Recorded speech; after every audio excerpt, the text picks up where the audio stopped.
Okay, last one, alhamdulillah. How can I get my wife to take hijab serious?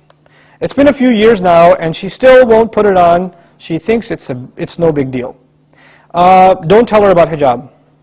Stop talking to her about hijab altogether. What you do is you talk to her, or actually you don't talk to her, because what happens oftentimes is the people least effective with da'wah are members of the family. Like they would much rather listen to a stranger and actually take their advice than listen to someone in their family. It's much harder for me to give da'wah to my own cousins, because it's just Nouman again, he's talking, it's something on YouTube or something, right? Because I'm just a guy from home. No big deal, right? So this is actually a problem for speakers too. They can give da'wah to the world, but guess what? They got to get somebody else's tape and somebody else's CD to put in the car when they're driving. I want to hear you, I hear you enough. Right? This happens. This even happened to Abu Hanifa rahimahullah. The whole city of Baghdad is coming to him to ask questions. His mother says, you don't know anything. I'm going somewhere else to find out what the answer is. And where she used to go for the answer, that guy was a student of Abu Hanifa. So he would know the answer. He'd say, I'll do my research and get back to you. He'd come to Abu Hanifa, rahimahullah. He would say, tell her this is the answer, but don't tell her it was from me. And he'll go back, right? So the first thing is acknowledge that a lot of times religion, when you try to give it to your family, you have to be a little tactful. You have to be a little, have more strategy, basically.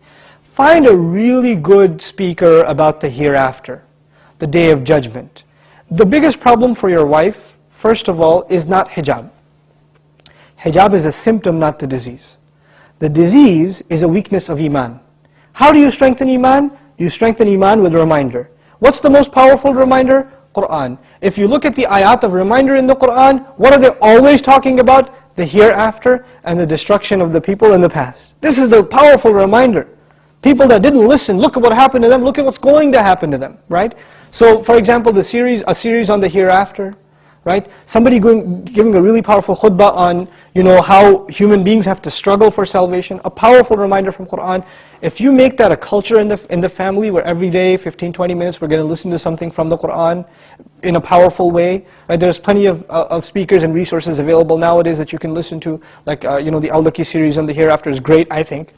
And I know people that got off their mortgages after listening to that CD.